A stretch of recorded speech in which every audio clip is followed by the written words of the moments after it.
నమస్తే అండి. Welcome back to our channel journey with Sai all tips.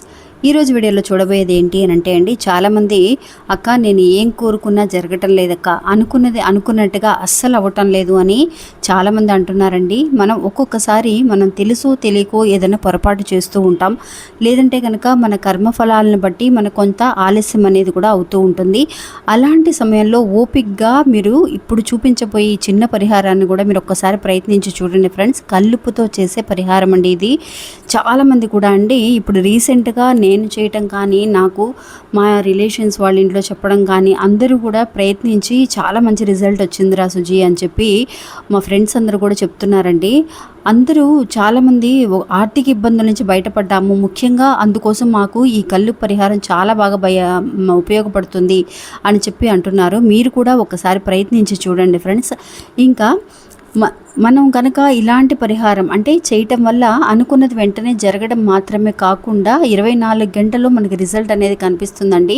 ఇంక ఈ పరిహారం ఎలా చేయాలి అనేది రోజు వీడియోలో తెలుసుకుందాము.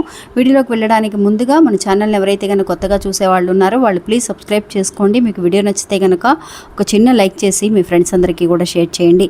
ఇంకా వీడియోలోకి వెళ్దామండి. అమ్మవారిని పూజించే వాళ్ళందరూ కూడా అండి నిజంగా అమావాస్య పౌర్ణమి రోజుల్లో మనం కల్లుప్పు పరిహారం ఖచ్చితంగా చేస్తున్నామండి. అలాగే మీరు వరాహి అమ్మవారిని తలుచుకొని చేసినా సరే, లేదంటే కనుక ఒక మంగళవారం నాడు కానీ శుక్రవారం నాడు కానీ ఈ చిన్న పరిహారాన్ని చేసి చూడండి ఫ్రెండ్స్. మీకు మంచి రిజల్ట్ అనేది కనిపిస్తుంది. కల్లుపుతో చేసే పరిహారం అండి ఇది. కల్లుపు ఆల్రెడీ మీ ఇంట్లో ఉన్నా సరే, లేదంటే కనుక మీరు ఆ రోజు ఇంటికి కొని తెచ్చుకోవడం అనేది కూడా చాలా మంచిదండి. మంగళవారం నాడు కానీ శుక్రవారం నాడు కానీ కల్లుపు కొని ఇంటికి తెచ్చుకుంటే చాలా మంచిది.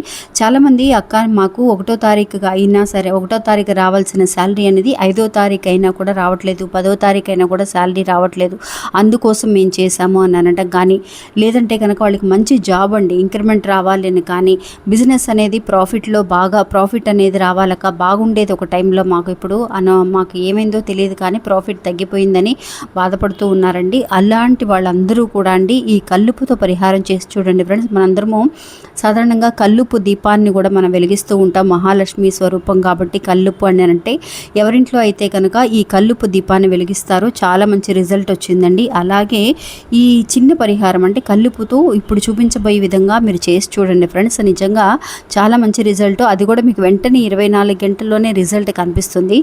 ఇంకా ఏం చేయాలి అని అంటే హోరా సమయంలో అండి, మంగళవారము కానీ శుక్రవారం నాడు కానీ గురువారం నాడు కూడా చేసుకోవచ్చు. హోరా సమయం అనేది ఉంటుంది. ప్రతిరోజు కూడా 3 సమయాలు వస్తుంది మనకి.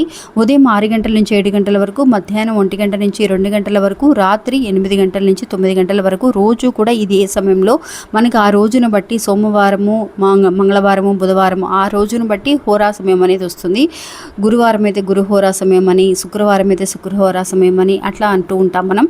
అలాంటి సమయాలలో మీరు చేస్తే మంచి రిజల్ట్ అండి. మామూలు సమయాల కంటే మంచి రిజల్ట్ కనిపిస్తుంది. ఇంకా మీరు ఏం చేస్తారంటే సాయంత్రం పూట చేసుకుంటే ఇంకా చాలా మంచిది. 8 గంటల నుంచి 9 గంటల సమయంలో మీరు ఆఫీస్ నుంచి వచ్చేసి పని అంతా అయిపోయిన తర్వాత కూడా మీరు కాళ్ళు చేతులు శుభ్రంగా కడిగేసుకొని మీ పూజ గది దగ్గర కూర్చొని చేసినా సరే, లేదంటే కనుక మీరు మామూలుగా హాల్లో కూర్చొని చేసినా సరే, కింద ఏదైనా సరే కూర్చోడానికి వేసుకోండి ఫ్రెండ్స్. కూర్చొని దాని మీద కల్లుపుని 2 అరచేతుల్లో కూడా ఒక గుప్పెడు కల్లుపుని తీసుకోండి ఫ్రెండ్స్.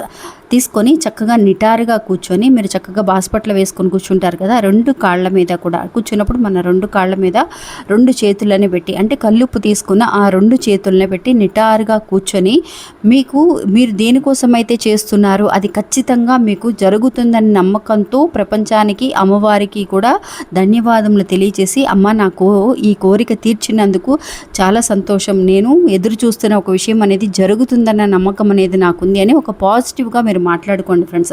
ఇలాంటి ఒక సొంత ఇంట్లోకి నేను వెళ్ళగలుగుతున్నాను, నాకు ఉద్యోగం అనేది దొరికింది, మా అమ్మాయికి పెళ్లి కుదిరింది అని చెప్పి ఇట్లా పాజిటివ్గా అనుకుంటూ మీరు దేనికోసమైతే చేస్తున్నారో అలాగా ఆ విషయానికి సంబంధించిన పాజిటివ్ మాటలు ఆ కల్లుపుతో మాట్లాడండి ఫ్రెండ్స్. మాట్లాడి ఇంకా లక్ష్మీ కటాక్షం కోసం చేసే వాళ్ళైతే కనుక అంటే డబ్బులు తిరిగి రావాలని కానీ, మీకు ఇచ్చిన డబ్బులు రావటం లేదని కానీ, బ్యాంకులో ఉన్న బంగారం విడిపించుకోవాలని కానీ, మీరు దేనికోసం చేసినా సరే దాని గురించి మీరు పాజిటివ్గా ఒక 4 మాటలు మాట్లాడండి.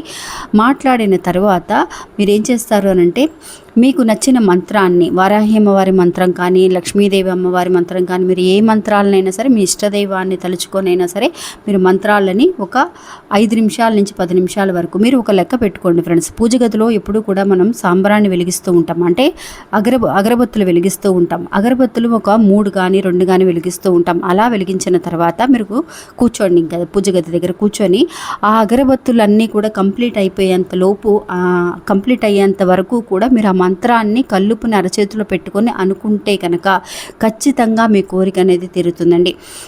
ఎంతసేపు పడుతుందండి? మహా అయితే 5 నుంచి 10 నిమిషాల వరకు అగరబత్తులు కంప్లీట్ అవ్వడానికి టైం పడుతుంది. అంతసేపు కూడా మీరు ఆ కల్లుపుని అరచేతుల్లో పెట్టుకొని కూర్చొని మీ కష్టాన్ని మీకు చక్కగా తీరినట్టుగా హ్యాపీగా అనుకుంటూ మీరు ఈ మంత్రాన్ని అనుకున్న తర్వాత ఆ కల్లుపుని ఒక గ్లాస్ వాటర్ తీసుకోండి ఫ్రెండ్స్. 2 అరచేతుల్లో తీసుకున్నాం కదా కల్లుపుని, తీసుకున్న ఆ ఉప్పుని ఆ గ్లాస్ వాటర్లో వేసేసేయండి ఫ్రెండ్స్. వేసేసిన తర్వాత ఆ గ్లాస్ వాటర్ని అట్లాగే మీ హాల్లో ఈశాన్య మూల కానీ ఏదైనా షెల్ఫ్ ఉంటే కనుక ఆ షెల్ఫ్లో పిల్లలు ఎవరు తీయకుండా అట్లాగే వేసి ఆ రోజంతా కూడా ఉంచేసేయండి.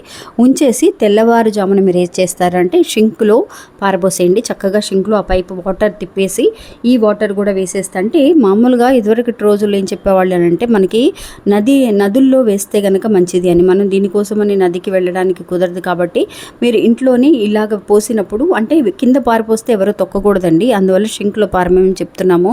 షింక్లో పారిపోసిన తర్వాత వాటర్ని ఫాస్ట్గా తిప్పేసేయండి. ఆ ఫ్లోలో వెళ్ళిపోతూ ఉంటాయండి మన కష్టాలన్నీ కూడా. అందుకోసమే మనం ఇట్లా చేస్తూ ఉంటాం.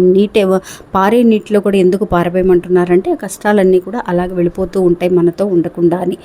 అందువల్ల ఇలా చేయటం వల్ల ఆ కష్టాలన్నీ కూడా తీరిపోయి ఖచ్చితంగా మీ కోరిక ఏదైతే ఉందో, ఇంతవరకు నాకు తీరలేదక్క అని అనుకున్న కోరిక కూడా ఖచ్చితంగా తీరడానికి అవకాశం అనేది ఉంటుందండి.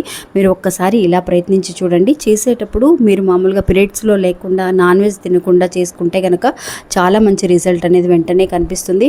ఒకసారి ప్రయత్నించి చూడండి. మళ్ళీ మంచి ఇంకోళ్ళు మళ్ళీ కలుస్తాను. అంతవరకు సెలవు. నమస్తే. జై వారాహి.